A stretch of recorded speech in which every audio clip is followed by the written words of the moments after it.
Civilians में आप सभी का स्वागत है। आज हम ज्योग्राफी में पढ़ेंगे प्रायद्वीपीय भारत की नदियाँ। प्रायद्वीपीय भारत की नदियाँ,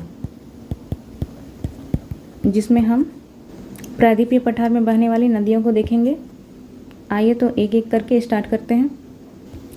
तो ये हो गया हमारा भारत। इसमें ये वाला जो क्षेत्र है, ये पूरा नीचे से लेकर के इस प्रकार से ये वाला पूरा क्षेत्र ये हो गया प्रायद्वीपीय पठार का क्षेत्र। इसमें कई सारी नदियाँ प्रवाहित होती हैं, जिनमें से बहुत सारी नदियाँ जो हैं ये अरब सागर में गिरती हैं और बहुत सारी नदियाँ जो हैं ये बंगाल की खाड़ी में जाकर के गिरती हैं। तो इनमें से देखते हैं कि कौन कौन सी जो नदियाँ हैं वो अरब सागर में गिरती हैं और कौन कौन सी जो नदियाँ हैं वो बंगाल की खाड़ी में गिरती हैं। पहला यहाँ पे माही नदी, उसके बाद इधर से नर्मदा और ताप्ती, नर्मदा, ताप्ती और यहाँ पे माही। उसके बाद यहाँ गुजरात में बहने वाली साबरमती नदी, ये भी जाके यहाँ अरब सागर में गिरती है, अरब सागर। और उसके बाद कर्नाटक के यहाँ पे शिमोगा जिले से एक नदी जिसका नाम है शरावती, शरावती नदी, ये भी अरब सागर में प्रवाहित होती है। उसके बाद यहाँ केरल में पेरियार नदी और अलापुझा नदी, अलापुझा नहीं सॉरी भरतपुझा, भरतपुझा और पेरियार, ये भी जाके अरब सागर में प्रवाहित हो जाती है। और भी बहुत सारी छोटी बड़ी नदियां हैं जो कि जाके अरब सागर में गिर जाती है। पर हम सारे नदियों को नहीं देखेंगे, बल्कि कुछ मेन नदियों को देखेंगे, कुछ मुख्य नदियों को। अब हम देखते हैं कि बंगाल की खाड़ी में कौन कौन सी नदियाँ गिरती हैं। तो पहला यहाँ हो गया, यहाँ से महानदी नदी, फिर महानदी के साथ ही यहाँ पे ब्राह्मणी नदी होती, ब्राह्मणी नदी है जो कि यहाँ पे बंगाल की खाड़ी में गिरती है। उसके बाद यहाँ से गोदावरी नदी, फिर उसके बाद कावेरी, ये कावेरी जो है ये नीचे है। उसके बाद यहाँ पे ऊपर में ही यहाँ पे कृष्णा, फिर एक झारखंड में यहाँ छूट गया ये स्वर्णरेखा नदी।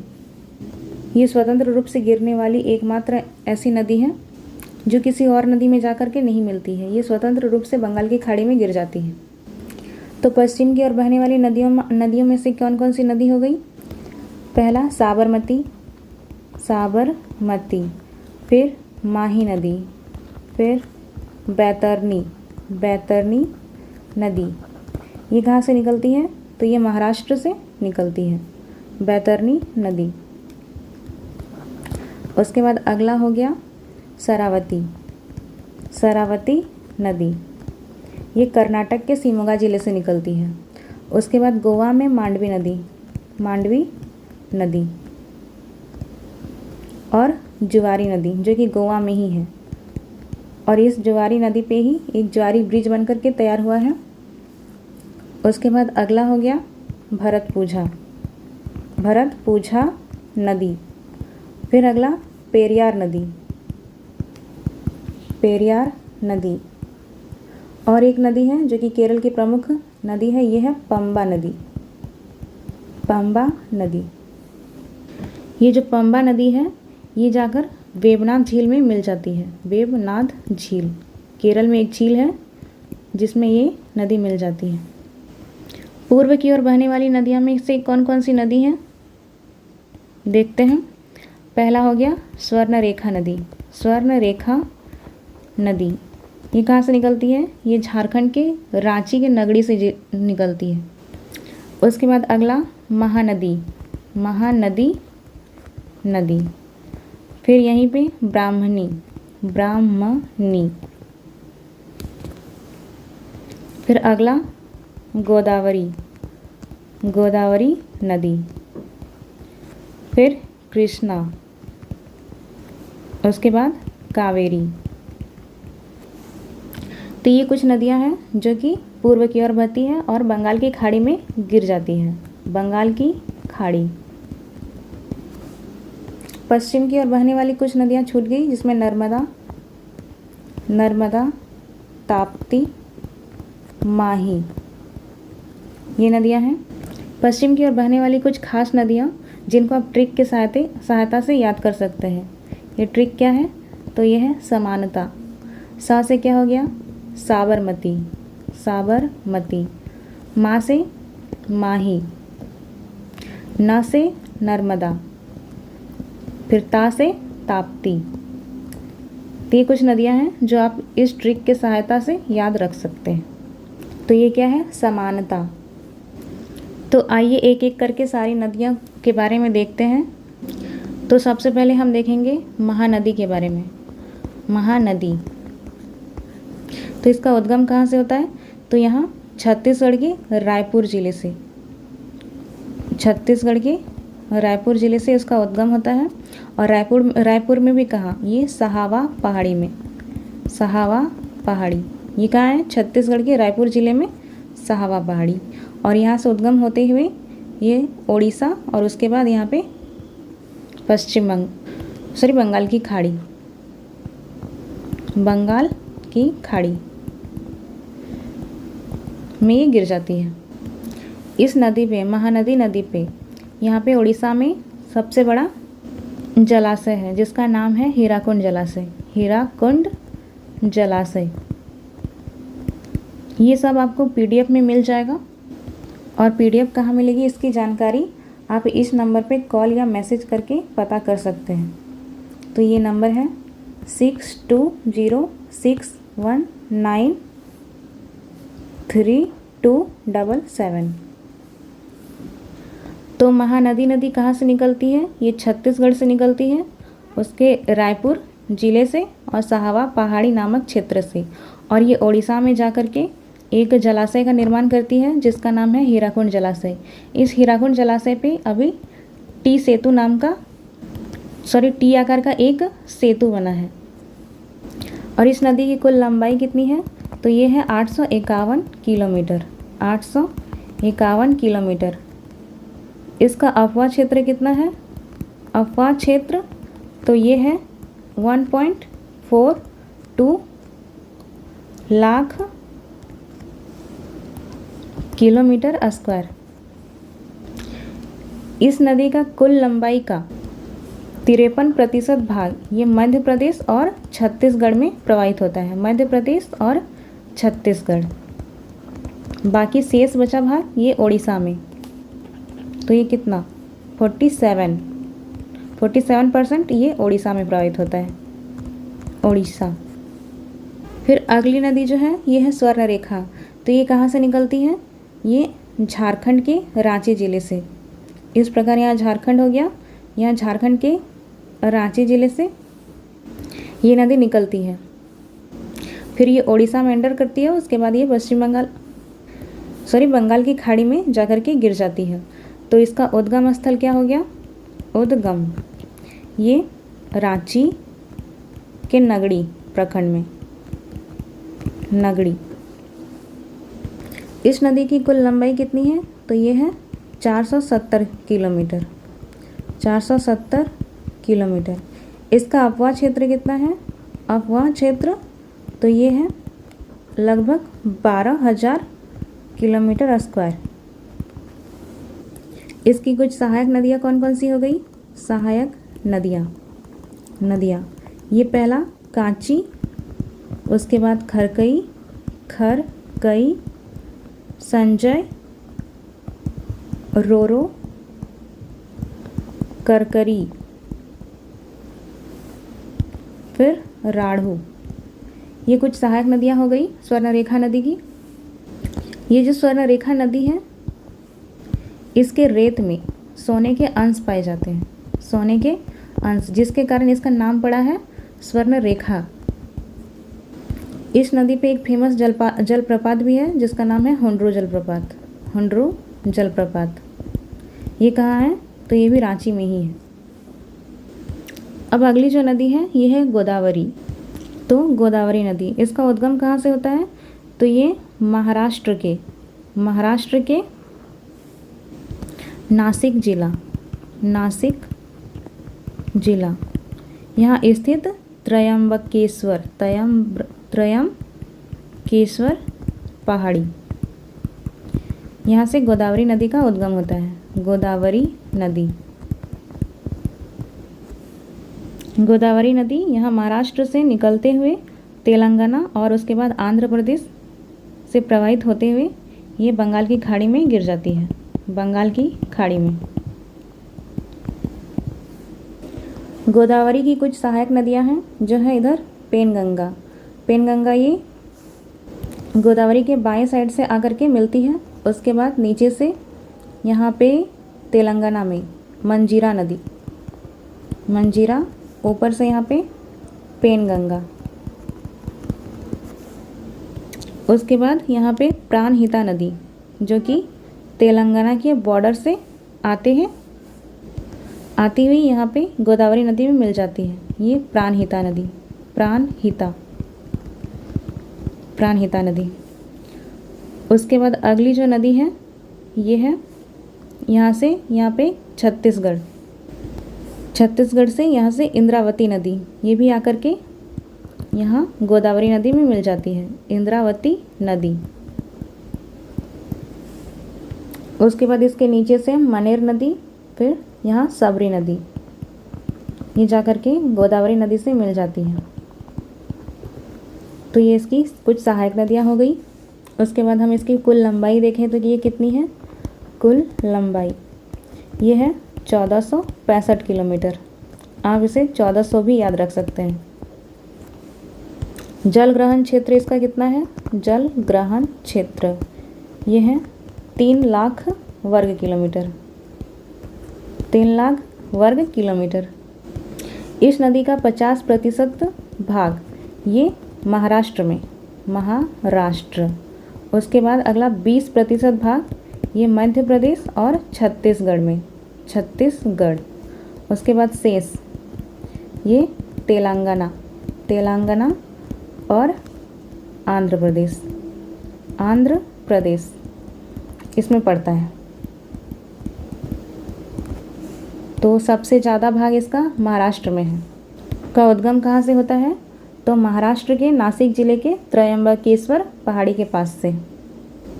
और इस नदी का जो मुहाना वाला क्षेत्र है यहाँ पे ये यनम के पास है, यनम, यहाँ पुदुचेरी, पुदुचेरी, यहीं पे आकर के ये कई वितरिकाओं में बढ़ जाती है। उसके बाद बंगाल की खाड़ी में ये गिर जाती है। और यहाँ ये वितरिका में बटना कहाँ से स्टार्ट होती है, तो ये आंध्र प्रदेश के राजमुंद्री में, राजमुंद्री, इस राजमुंद्री में तंबाकू अनुसंधान केंद्र है, तंबाकू अनुसंधान केंद्र, अनुसंधान केंद्र राजमुंद्री। ये कहाँ है, अरुणाचल, सॉरी आंध्र प्रदेश में। तो यहीं से ये वितरिका में बटना प्रारंभ हो जाती है। गोदावरी नदी की कुछ अन्य सहायक नदियाँ हैं, ये है परवरा नदी, उसके बाद पूर्णा नदी, फिर वर्धा, उसके बाद वेनगंगा। पेनगंगा हमने देखा था, ये वेनगंगा भी है जो इसकी सहायक नदी है।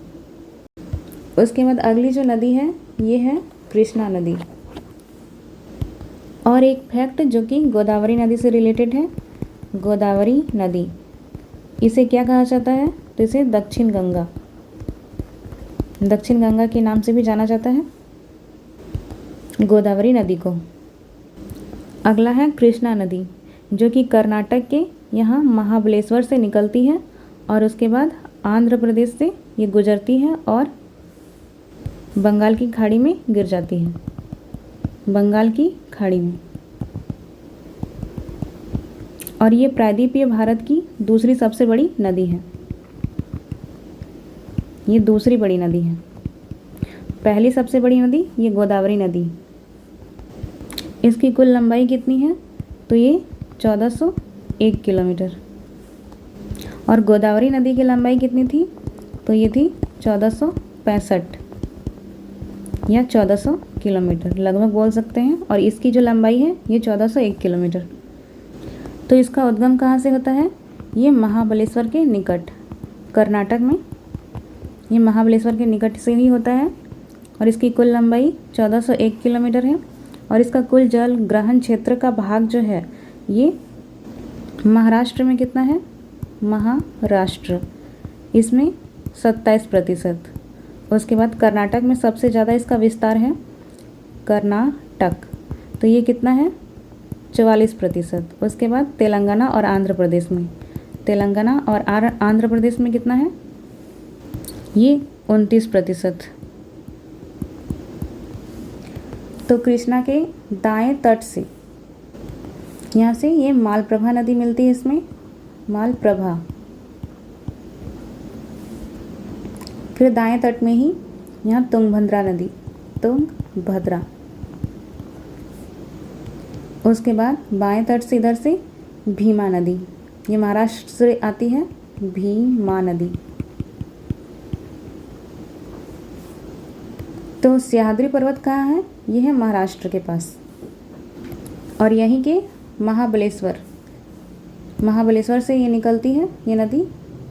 उसके बाद इसका अधिकतर जो भाग है ये कर्नाटक में प्रवाहित होता है। ये कितना है? 44%। अब अगली जो नदी है ये है कावेरी नदी। तो कावेरी नदी का उद्गम कहाँ से होता है? ये कर्नाटक के कोडागू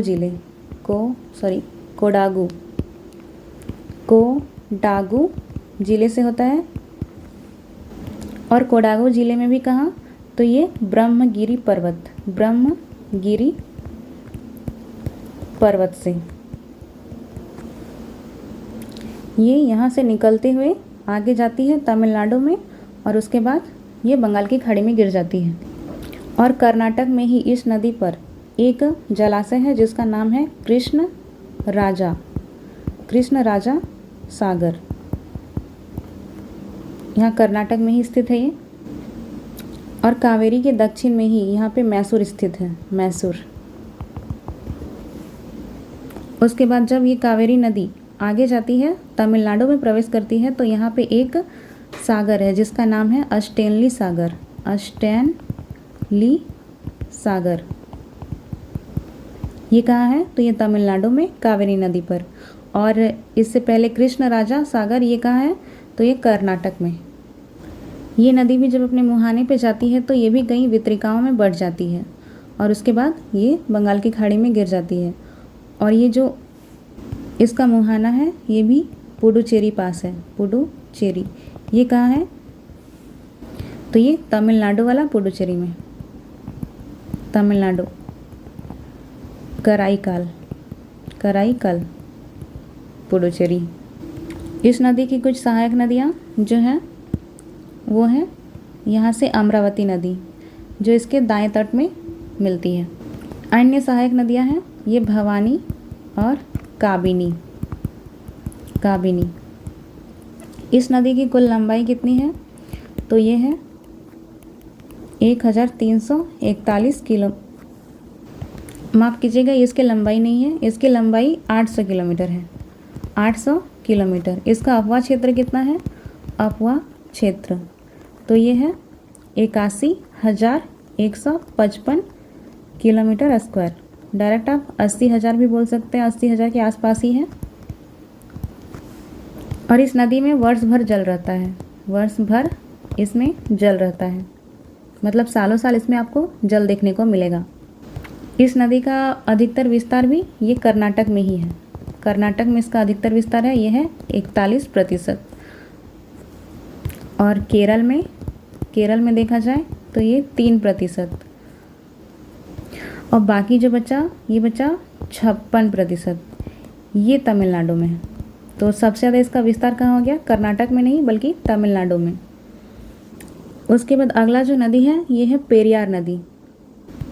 तो पेरियार नदी ये केरल से निकलती है और ये केरल की सबसे बड़ी और सबसे लंबी नदी है, पेरियार नदी। ये हो गया पेरियार नदी।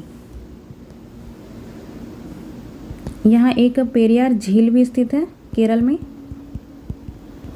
पेरियार झील।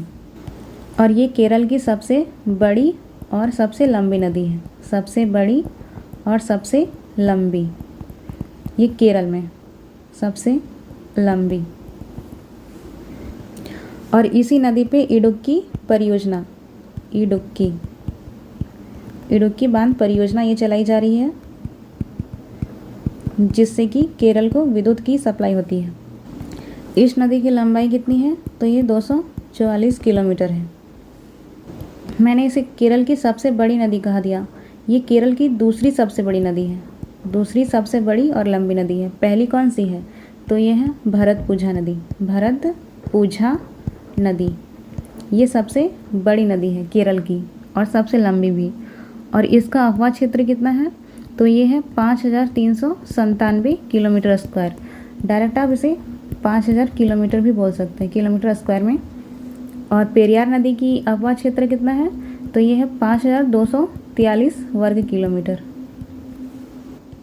ये जो भरतपुझा नदी है ये कहाँ से निकलती है? तो ये अन्नामलाई पहाड़ी से निकलती है। अन्नामलाई पहाड़ी। इस नदी का दूसरा नाम ये पोनानी है, पोनानी नदी। अब हम अगला देखते हैं साबरमती नदी। तो ये जो साबरमती नदी है ये अरावली पर्वतमाला से निकलती है। यहाँ से ये हो गया अरावली पर्वतमाला और यहीं से ये साबरमती नदी निकलती है और उसके बाद गुजरात में, और गुजरात से के बाद अरब सागर में। और अरब सागर में भी कहाँ पे? ये खंबात की खाड़ी में। तो ये कहाँ से निकलती है? ये राजस्थान के उदयपुर जिले से अरावली पर्वतमाला के पास से ही। उसके बाद ये राजस्थान के बाद यहाँ पे ये गुजरात के बाद ये जाके यहाँ पे खंबात की खाड़ी में गिर जाती है। और खंबात की खाड़ी में एक और नदी गिरती है, इसका नाम है नर्मदा नदी। ये भी खंबात की खाड़ी में ही जाके गिरती है और अरब सागर में मिल जाती है। और इस नदी पे सरदार ब्रिज है,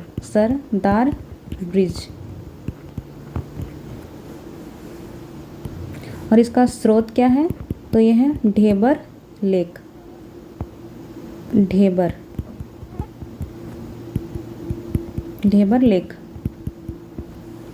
और इसकी लंबाई कितनी है? तो इसकी लंबाई है 371 किलोमीटर। अब हम अगला देखेंगे लूनी नदी। लूनी नदी का जो उद्गम है ये भी राजस्थान से होता है और ये अरावली पर्वत के निकट अजमेर जिले के आना सागर नाग पहाड़, ये यहाँ से इसका उद्गम होता है। ये हो गया अरावली पर्वत। और अरावली पर्वत के उत्तर से अर्थात यहाँ से दो धारा आकर के मिलती हैं और उसके बाद ये लूनी नदी का निर्माण करती है। ये दो धारा कौन कौन से हैं? तो पहला है सरस्वती और उसके बाद दूसरा ये सागरमती। ये दो धाराएं जब मिल जाती है तो लूनी नदी का निर्माण होता है। उसके बाद ये लूनी नदी आगे राजस्थान से प्रवाहित होते हुए यहाँ पे गुजरात के कच्छ के रण में विलीन हो जाती है। ये किसी भी सागर या फिर समुद्र में जाकर के नहीं मिलती है, ना ही किसी अन्य नदी में जाके मिलती है। ये कच्छ के रण में ही विलुप्त हो जाती है। रण अर्थात क्या हो गया? तो ये मरुभूमि या फिर मरुस्थल, तो इसी के अंदर ये समा जाती है। और मैंने बताया था ढेबर झील, यहाँ से साबरमती नदी का उद्गम होता है। तो ये कहाँ है? तो ये अरावली पर्वत श्रेणी के पूर्व में है। यहाँ पे अरावली पर्वत के पश्चिम से और भी नदियाँ निकलती हैं जिसका नाम है बनास नदी, जवाई नदी, सुकरी नदी। इस प्रकार से अन्य और भी नदियाँ हैं जो कि अरावली से निकलती हैं। उसके बाद अगली जो नदी है ये है माही नदी। तो माही नदी का उद्गम कहाँ से होता है? ये मध्य प्रदेश के धार जिला के समीप एक गांव है जिसका नाम है मिंडा गांव, यहाँ से होता है। ये भी विंध्याचल पर्वत श्रेणी के पास ही पड़ता है। तो ये नदी मध्य प्रदेश से निकलती है, उसके बाद आगे जाती है, ये राजस्थान में भी थोड़ा सा एंटर करती है, उसके बाद गुजरात और उसके बाद ये खंबात की खाड़ी में जाके गिर जाती है। और जब ये इस प्रकार से यहाँ पे मुड़ती है राजस्थान के पास, तो ये कर्क रेखा को 2 बार काटती है। ये हो गया हमारा कर्क रेखा और इसे ये 2 बार काटती है, एक बार इस प्रकार और एक बार इधर आते हुए नीचे। तो कर्क रेखा को 2 बार काटने वाली नदी ये माही नदी, इसे आप याद रखेंगे। इसकी कुल लंबाई कितनी है माही नदी की? तो ये है 583 किलोमीटर। उसके बाद अगली जो नदी है ये है नर्मदा नदी। तो नर्मदा नदी के बारे में हम देखते हैं। तो नर्मदा नदी का जो उद्गम है ये अमरकंटक पठार के पश्चिम भाग से होता है। यह अमरकंटक है और यहाँ से ये नदी जाते हुए मध्य प्रदेश से उसके बाद ये आगे जाती है, गुजरात में एंटर करती है। और गुजरात में भी कहाँ पे, यहाँ पे भड़ौच के दक्षिण में यह अरब सागर से मिल जाती है। पहले ये खंबात की खाड़ी में गिरती है, उसके बाद ये अरब सागर से मिल जाती है। नर्मदा नदी को मध्य प्रदेश की जीवन रेखा भी कहा जाता है, जीवन रेखा। और हमने कल पढ़ा था कि ब्रह्मपुत्र को असम की जीवन रेखा कहा जाता है। यह नदी जो है ये भ्रंश घाटी से प्रवाहित होती है, भ्रंश घाटी, जिसके कारण ये पूर्व की ओर न बहते हुए पश्चिम की ओर बह जाती है। इस नदी की कुल लंबाई है 13-12 किलोमीटर। नर्मदा नदी के ऊपर में अर्थात उत्तर में ये विंध्याचल पहाड़ी और नीचे यहाँ सतपुड़ा पर्वत रेंज। तो इन दोनों के मध्य ये नर्मदा नदी भ्रंश घाटी से होती हुई बहती है और ये मध्य प्रदेश के जबलपुर के निकट में एक जलप्रपात का निर्माण करती है जिसका नाम है धुआंधार जलप्रपात। इस नदी पे सरदार सरोवर परियोजना भी चलाई जा रही है, सरदार सरोवर परियोजना।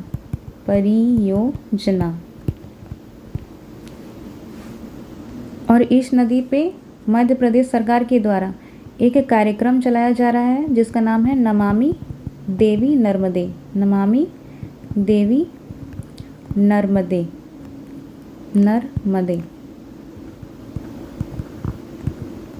एक यात्रा नामक कार्यक्रम है ये कार्यक्रम।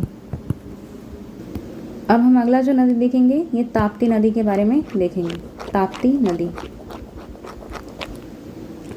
तो ताप्ती नदी का उद्गम भी कहाँ से होता है, ये भी मध्य प्रदेश से ही होता है। ये मुल्ताई पहाड़ी से, मुल्ताई पहाड़ी ये कहाँ है, तो ये बैतूल ज़िले में है, ये भी मध्य प्रदेश में ही। और इस प्रकार से ये मध्य प्रदेश, गुजरात और इसका कुछ भाग यहाँ पे महाराष्ट्र में भी पड़ता है। और ये तो पूरा गुजरात हो गया। तो इसका 6% भाग ये गुजरात में भी है और सबसे ज़्यादा लगभग 60% भाग ये महाराष्ट्र में। 60 मैंने बहुत कम बोल दिया, ये लगभग 80। और बाकी जो बचा 15% भाग ये एमपी में। और ये 2 पर्वत श्रेणियों के बीच से बहती है। पहला हो गया इधर से ऊपर से सतपुड़ा और उसके बाद यहाँ नीचे अजंता। तो ये इन दोनों के मध्य से बहती है। इसे मैं ठीक से बना देती हूँ इस प्रकार से। ये ऊपर में हो गया सतपुड़ा पर्वत रेंज, नीचे यहाँ पे अजंता पहाड़ी। इसका उद्गम हो गया मुल्ताई पहाड़ी। ये कहाँ है, तो एमपी के बैतूल ज़िले में। बैतूल ये एक ज़िला है वहीं पे। और इसकी कुल लंबाई कितनी है, कुल लंबाई ये है 724 किलोमीटर। अपवाह क्षेत्र इसका कितना है, तो ये है 65,000 वर्ग किलोमीटर। उसके बाद अगला जो नदी है ये मांडवी नदी है। ये कहाँ है, तो ये गोवा में है, मांडवी नदी। और एक जुआरी नदी पे कौन सा ब्रिज बना है हाल फिलहाल में, जुआरी ब्रिज। और ये मांडवी नदी। इस इमेज में देखिए ये है लूनी नदी। ये लूनी नदी ये कच्छ के रण में यहाँ पे विलुप्त हो जाती है। उसके बाद यहाँ पे साबरमती नदी, माही नदी और ये नर्मदा नदी जो कि सारा खंबात की खाड़ी में आके गिरती है। उसके बाद ये ताप्ती नदी। उसके बाद यहाँ नीचे देखिए ये गोदावरी नदी है। ये गोदावरी नदी इस प्रकार से बहती हुई, सॉरी ये कहीं और चला गया। ये गोदावरी नदी ये इस प्रकार से जाती है और यहाँ ये कई वितरिकाओं में बढ़ जाती है। और कहाँ पे बढ़ती थी, तो हमने पढ़ा ये राजमुंद्री में। आंध्र प्रदेश के राजमुंद्री। यहाँ पे क्या है, तो तंबाकू अनुसंधान केंद्र, तंबाकू अनुसंधान केंद्र। उसके बाद आगे ये नदी है, ये है कृष्णा नदी। उसके बाद सॉरी यहाँ पे कुछ ठीक से दिया नहीं है, तो यहाँ से ये कृष्णा नदी है और इसमें इसकी कुछ सहायक नदियाँ जो कि ये भीमा है, उसके बाद नीचे से तुंगभद्रा और आगे जाती है कृष्णा नदी, पश्चिम बंगाल में यहाँ पे ये गिर जाती है। और यहाँ पे गोदावरी नदी की सहायक नदियाँ देख लीजिए, ये है पेनगंगा, उसके बाद यहाँ पे वैनगंगा, इधर से इंद्रावती नदी और भी अन्य सहायक नदियाँ थी, इधर से प्राणहिता नदी भी थी, फिर इधर से वर्धा, पूर्णा और एक परवरा नदी। फिर आगे है कावेरी नदी और ये कावेरी नदी भी यहाँ पे तमिलनाडु में ये बंगाल की खाड़ी में गिर जाती है। नीचे यहाँ पे पेरियार नदी और भरतपुझा नदी। फिर इधर की नदियों को देखिए, तो ये महानदी नदी, यहाँ से ये महानदी नदी है। उसके बाद ऊपर में इसका ब्राह्मणी नदी और ये महानदी में हीराकुंड डैम है इसका। उसके बाद यहाँ ये स्वर्णरेखा नदी, ये भी जाके बंगाल की खाड़ी में गिर जाती है। ये दामोदर नदी जो कि ये पश्चिम बंगाल में जाती है और हुगली नदी में मिल जाती है। मैंने कुछ जलाशय के बारे में भी बताया था, जो कि कावेरी नदी पे यहाँ पे कृष्ण राजा सागर है। उसके बाद ये आगे तमिलनाडु में जब एंटर करती है तो यहाँ पे अस्टेनली ये जलाशय है। तमिलनाडु में ही यहाँ पे एक भवानी सागर जलाशय है, भवानी सागर। तो हमने सारे प्रायद्वीपीय अपवाह तंत्र की नदियों को देख लिया और आज हमने जो कुछ भी पढ़ा उसकी आपको एक PDF मिल जाएगी। और ये PDF आपको कहाँ मिलेगी, इसकी जानकारी इस नंबर पे कॉल करके या फिर मैसेज करके आप पूछ सकते हैं। यह है 6206193277। आज के लिए इतना ही। Thank you.